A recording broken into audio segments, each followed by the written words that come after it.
High love you are welcome on this channel. तो आज के इस इंपॉर्टेंट एमसीक्यूज पार्ट 5 जिसमें हम अनदर 20 इंपॉर्टेंट एमसीक्यू सॉल्व करेंगे। ऑलरेडी 4 पार्ट में हमने 20 ईच पार्ट हमने आपके लिए पब्लिश कर दिए हैं। You can refer to your previous video. शुरुआत करते हैं आपकी आज की क्लास, जिसमें क्वेश्चन नंबर 81 to 100 हम सॉल्व करने वाले हैं। जो हमारी टारगेट है 2500 एमसीक्यूज़ को एज अर्लीस्ट एज पॉसिबल ख़त्म करने का।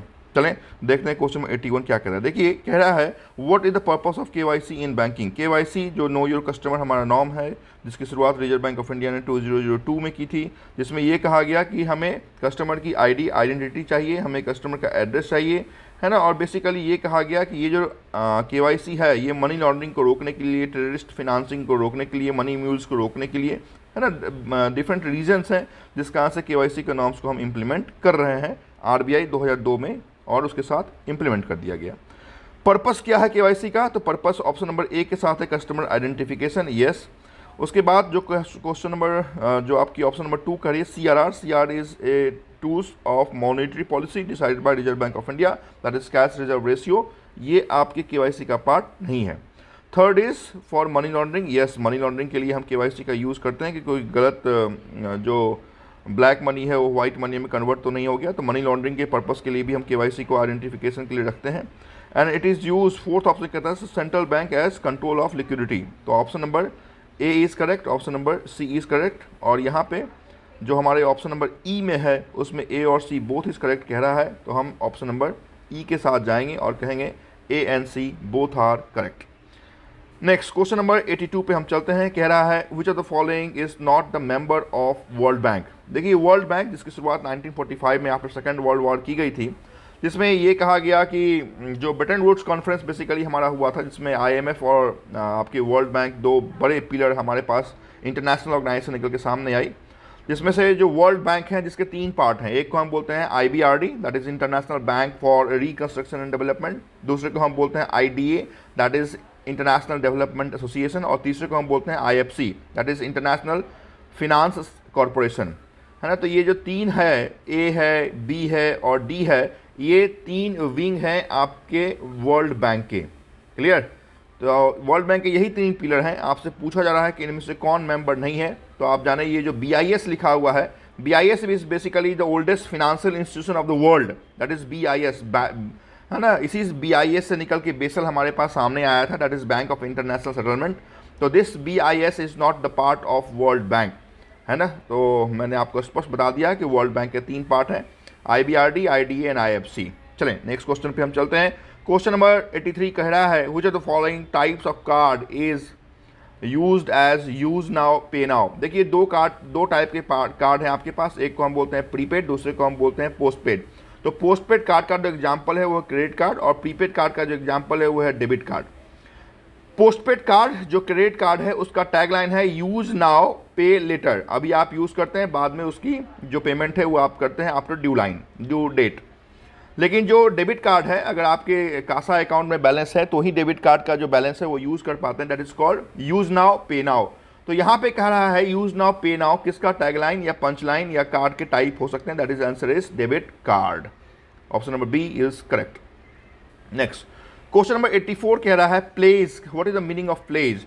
देखिए दे आर डिफरेंट सिक्योरिटीज़, है ना, जिसमें हम कहते हैं कि हमारे पास अलग अलग लोन सिक्योरिटीज़ है, जिसमें मॉर्गेज है, हाइपोथिकेशन है, प्लेज है, असाइनमेंट है ना, लीन है। तो these are the 5 different loan securities जिसके अगेंस्ट हम कस्टमर को लोन देते हैं। डिफरेंट टाइप के लोन देते हैं, किसी कंडीशन में हम मॉर्गेज करते हैं, किसी में हाइपोथिकेशन, किसी में प्लेज, किसी में असाइनमेंट, किसी में लीन करते हैं। यहाँ पे प्लेज की बात पूछी जा रही है। तो प्लेज क्या है वो आप जान लें। Pledge in a financial arrangement है, एक टाइप का फिनेंशियल अरेंजमेंट है where asset is used as collateral, है ना। जो एसेट है, चाहे वो आपके शेयर्स एसेट हो या फिर कमोडिटी एसेट लाइक गोल्ड हो, तो शेयर के जो एसेट है is used as collateral for loan and other obligation, आप कह सकते हैं। क्लियर? तो ये पूछा जा रहा है कि प्लेज क्या है। जैसे गोल्ड को प्लेज करके हम गोल्ड लोन देते हैं। क्लियर? तो इसमें से प्लेज क्या है, ऑप्शन के आधार पर आपको टिक मार्क करना है। Option A is advance against goods. दूसरा कह रहा है ओपन वर्किंग कैपिटल लिमिट। तीसरा कह रहा है what the bailment of goods at security. ये जो bailment of goods at security है, यही मैंने आपको बताया कि यूज्ड एज कोलेट्रल। तो वही यहाँ पे एक अलग वर्ड है, that is called bailment of goods. For payment of a डेप्ट और परफॉर्मेंस ऑफ ए प्रॉमिस। तो option number C is correct. This is the exact the meaning of place that is bailment of goods as securities. Option number C is correct option.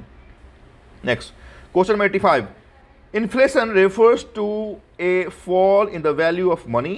Which of the following is the key measure of inflation?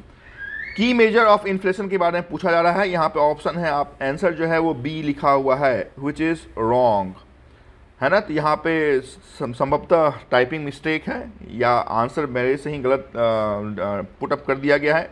तो आप जाने in the year 2013 में ही आपकी government of India ने WPI को replace कर दिया CPI के साथ। तो आज के डेट में जो मेजर इन्फ्लेशन का आपका मेजरमेंट होता है वो CPI के आधार पे होता है, that is consumer price index. This is very very very important. Clear. Prior to 2013 और आप कह सकते हैं अप टू 2013 जो इन्फ्लेशन मेजर किया जाता था वो WPI पे बेस्ड था, है ना। वो WPI का फुल फॉर्म है wholesale price index. But after 2013 आप ये कह सकते हैं 2014 से इन्फ्लेशन को मेजरमेंट करने के लिए जो की इंडिकेटर है वो CPI ला दिया गया है, that is consumer price index. और इसको RBI ने भी एक्सेप्ट कर लिया, इसको CSO सेंट्रल स्टैटिस्टिकल ऑर्गेनाइजेशन ने भी एक्सेप्ट कर लिया, और जो बेंचमार्क ईयर बना दिया, जो बेस ईयर बता दिया CPI के लिए, वो 2012 बना दिया है। तो this option is correct, this option is incorrect. यहाँ पे टाइपिंग मिस्टेक है, इसको आप ओवरराइट कर लीजिएगा। The right answer is consumer price index which is the key measure of inflation in India. Clear? तो यहाँ पे भूल सुधार। नेक्स्ट क्वेश्चन नंबर 86 पे हम चलते हैं। कह रहा है the largest number of commercial bank offices are located in.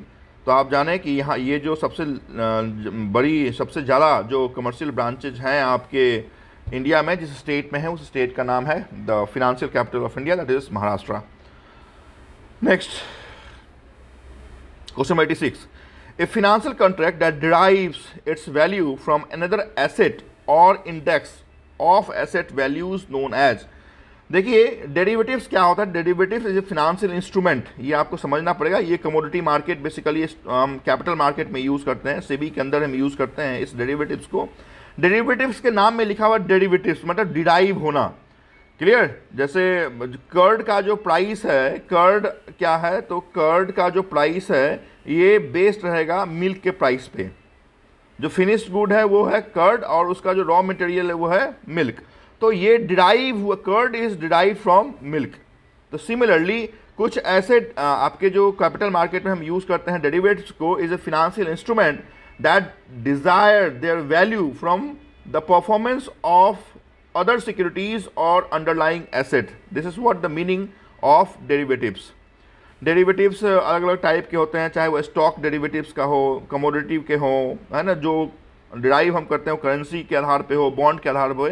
तो ये अलग अलग आधार पे हम जो डेरिवेटिव्स के पार्ट हैं वो अलग अलग हैं। जैसे 5 पार्ट हैं बेसिकली, जिसमें आप समझ जाएं कि फॉरवर्ड है ना, फ्यूचर है, उसके बाद कॉन्ट्रैक्ट है, ऑप्शन है और स्वैप है। These are the 5 different types of derivatives. Clear? Next, question number 88. Which of the following cooperative banks is considered as the first cooperative bank in India? तो यहाँ पे कुछ concept नहीं है. The answer is Abhyuday अन्योना cooperative banks. तो यहाँ पे there is no concept, so you have to remember this is the first cooperative bank in India. Next, question number 89 कह रहा है in India agriculture cooperative banks was started in the year. There is no concept behind, you have to remember 1904 is the right answer. Next, question number 90 कह रहा है cooperative banks in India are registered under, no concept, you have to remember the act is Banking Law Cooperative Society Act 1965. तो option number A is correct only. Banking regulation is different, companies act different, इसके आधार पर हम private banking का licence देते हैं। Question number 91 पे हम चलते हैं। According to Saraiya committee average membership of a society is, the answer is 32। तो एवरेज जो मेंबरशिप होता है वो 32 का कम से कम होना चाहिए। No concept, you have to remember. Next question number 92। Monetary policy is an arm of economic policy administered by. जो मॉनेटरी पॉलिसी है कौन रेगुलेट करता है? तो बहुत बार मैंने बताया है कि monetary policy is the tool of Reserve Bank of India, जिसके आधार पे हम क्वालिटेटिव और क्वांटिटेटिव दो टाइप के मॉनेटरी टूल्स को प्रेफर करते हैं। क्वांटिटेटिव में आपके बैंक रेट हो गए, रेपो रेट हो गए, CRR हो गए, SLR हो गए, है ना, रिवर्स रेपो रेट हो गया, OMO हो गया, तो ये सब क्वांटिटेटिव के पार्ट हैं। हाउएवर क्वालिटेटिव में moral suasion, credit margin, credit requirement, है ना, तो ये सब क्या है, क्वालिटेटिव के पार्ट हो गए। तो मॉनेटरी पॉलिसी किसका है? क्या प्राइम मिनिस्टर का है? नहीं। गवर्नमेंट ऑफ इंडिया का है? नहीं। स्टेट बैंक का है? नहीं। This is the part of Reserve Bank of India. Next question number 93 पे हम चलते हैं। Cooperative development bank was set up by, किसके द्वारा कोऑपरेटिव बैंक का एस्टैब्लिशमेंट किया गया? Answer is the father of RRB, that is NABARD. तो इसका आंसर हम बोलते भी हैं, the regulator of RRB and cooperative bank is non other than NABARD, जिसका एस्टैब्लिशमेंट हमने 12 जुलाई 1982 को किया था, NABARD.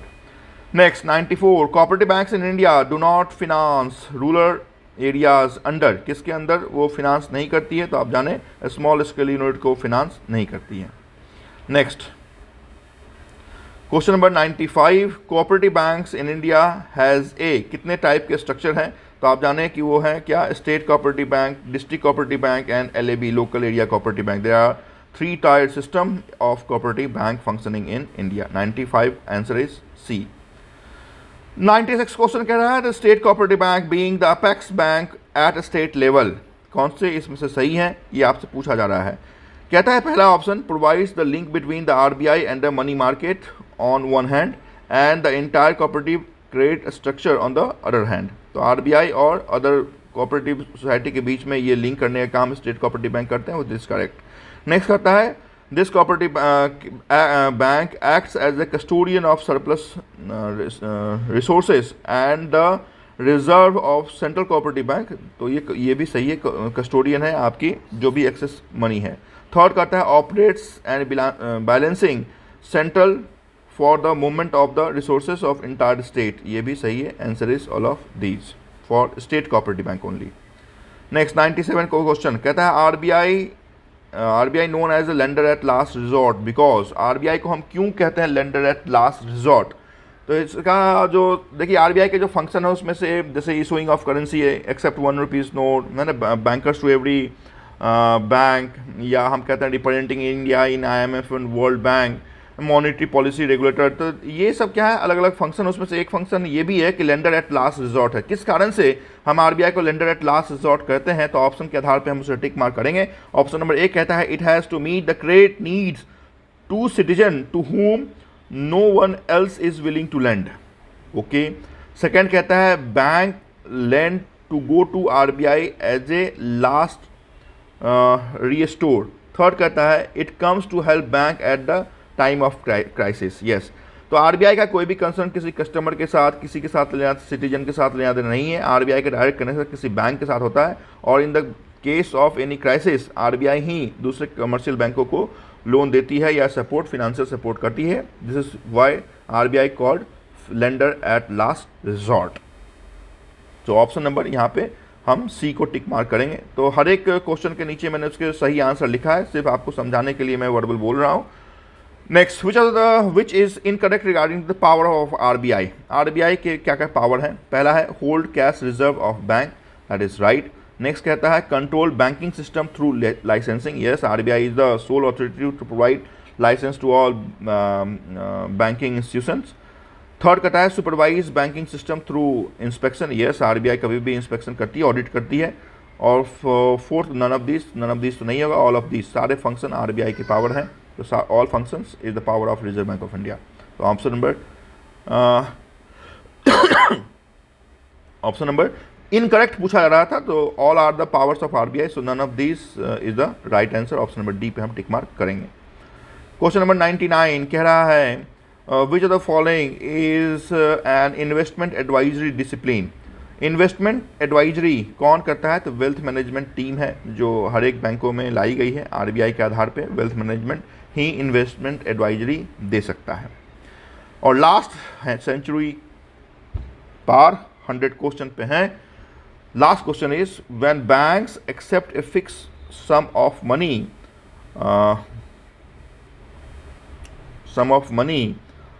from an individual for a defined term and pay on a maturity with interest। तो आप जाने कि जो डिफिनिट टर्म के लिए बैंक कस्टमर से पैसे लेती है और बोलती है कि 6 महीना 2 साल 5 साल के लिए आप जमा करें, उसे हम कहते हैं कि एफडी में हम जमा करते हैं। But FD is called TDR and the full form of TDR is term deposit receipt, right. तो एक सर्टेन पीरियड के लिए जो हम लेते हैं, जैसे हम कहते हैं ना, हम क्या कहते हैं, हम कहते हैं कि हमारा डिमांड डिपॉजिट है और हमारा टाइम डिपॉजिट है। इसी को हम तो कहते हैं हमारा डिमांड लाइबिलिटी बैंक के नज़रिए से और टाइम लाइबिलिटी, इसी को मिला के हमने क्या बोला, तो हमने बोला NDTL, net demand and time liability. ये जो टाइम लाइबिलिटी है हमारे लिए टाइम डिपॉजिट है ना, और जो हमने टाइम डिपॉजिट में जमा कर दिया, कहने का मतलब एफडी में जमा कर दिया, उस बैंक के लिए क्या है, तो टाइम लाइबिलिटी है। बैंक के लिए हमारे जो डिपॉजिट बैंक के पास है वो लाइबिलिटी है, जो एक फिक्स डिफाइंड पीरियड के लिए हमने जमा किया है और बैंक उस पर एक इंटरेस्ट हमें पेमेंट करती है जब भी हमें रिक्वायर्ड होती है। That is called term deposit, right. तो यहाँ पे जो हमारी आंसर होगी वो टर्म डिपॉजिट होगी, not demand deposit. Demand deposit is nothing except CASA. Bond तो आप जानते हैं कि गवर्नमेंट का जनरली होता है। Mortgage is different. Mortgage is basically जो सिक्योरिटी है, जो लोन सिक्योरिटी, उसे मॉर्गेज एडवांस इज लोन। तो right answer is option number ए। तो इस पार्ट में इतनी ही बात करेंगे, नेक्स्ट पार्ट में इससे आगे की बात करेंगे। Thank you so much. If you are new on the channel, do subscribe, like. Thank you so much.